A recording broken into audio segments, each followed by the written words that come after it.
نفس با ورکی اللہ لا مال با اللہ لا ورکی اللہ با جنت دل درکی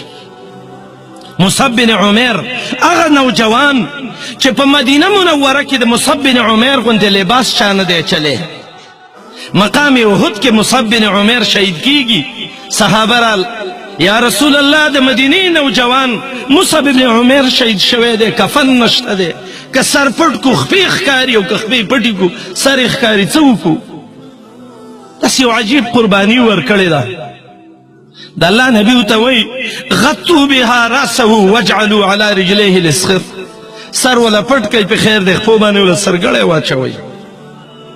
حمزه رضی الله عنه سید الشهداء حمزه د محمد رسول الله رضاعي ورور مو کاکایم حمزه د الله بارکه داسې قرباني ورکړه چې د مقام احد په ګټو باندې د حمزه د وینو رنګ د ډېر وخت پورې پروت و تاریخ لیکي زمونږ دین زما ورونو دا د قربانۍ دین دی هغه صحابه چې د دنیا ګوټ ګوټ ته دا دین رسولی و ایران ته راغلي و پنجګور دا 5 صحابه دي دلته پراته دي عبدالرحمن ابن سموره ابو داود کې روایت دی لما وقف بکابل کابل ته راورسې دعوت یې شروع که سنان ابن سلمہ دا المحبق بلاریزی لیکلی دی میټی اصحاب بابا کې چې پروت دی دا وی ډېر ملګري دلته شهیدان کړه زما ورونو اسلام دو قسمه قربانیانې د خلکو نه غواړي مالی قرباني هم تې غواړي بدني قرباني هم تې غواړي الله دې موږ دې میدان کې ټینګ کړي ډېر ګران میدان دی ډېر ګران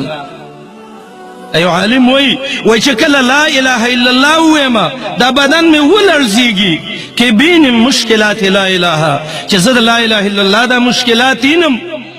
زما زړه درزا وکړي چې دا به څه کیږي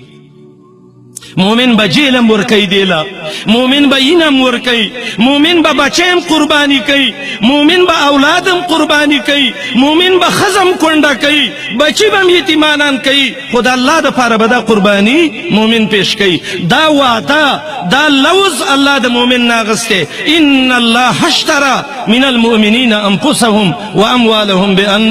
لهم الجنہ لسو تاکیداتو بانے اللہ دے آیت کی ذکر کردی دی دا قربانی یو قسم د قربانی نه د زما ورونو